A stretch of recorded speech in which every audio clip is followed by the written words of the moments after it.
Hey y'all, new day, new verse. Today we are digging in to verses 21 through 23. Shorter one, but heavier, I think. Let's dig in. Not everyone who calls out to me, Lord, Lord, will enter the kingdom of heaven. Only those who actually do the will of my Father in heaven will enter. On judgment day many will say to me, Lord, Lord, we prophesied in your name and cast out demons in your name and performed miracles in your name. But I will reply, I never knew you.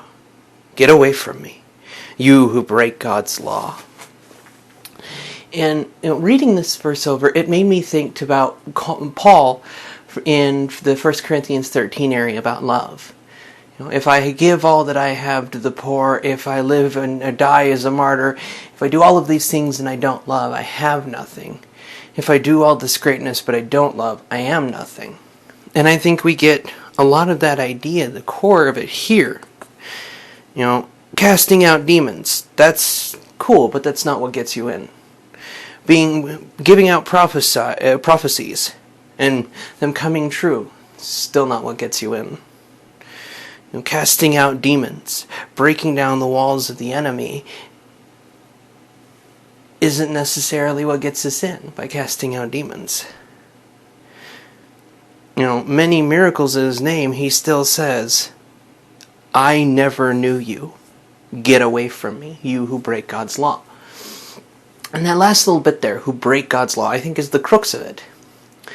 Because the core idea there, you who break God's law. Well, we've kind of got an answer as to what that looks like just a few verses above, in 12. Do to others whatever you would like them to do to you.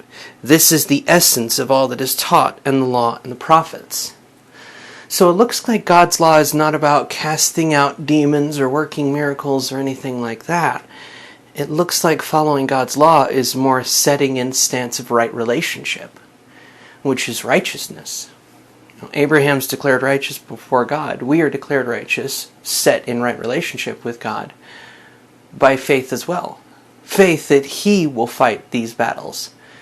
Because as believers, we say we fight our battles on our knees, in prayer, in worship, in belief.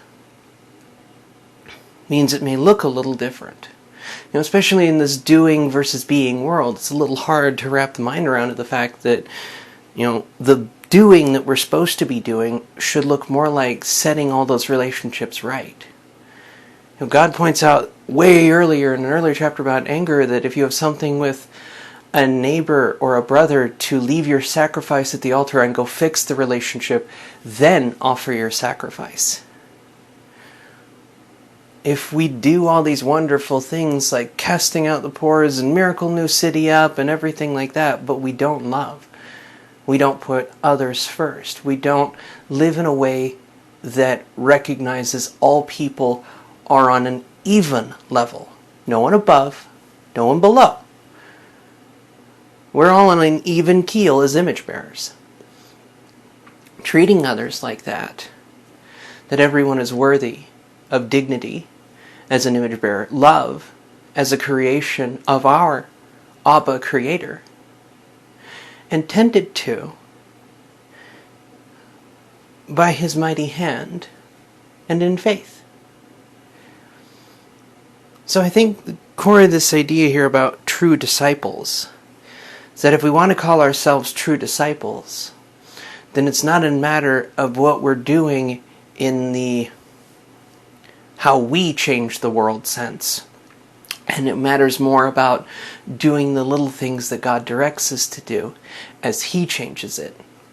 Because He can see the forest and the trees. We can't always.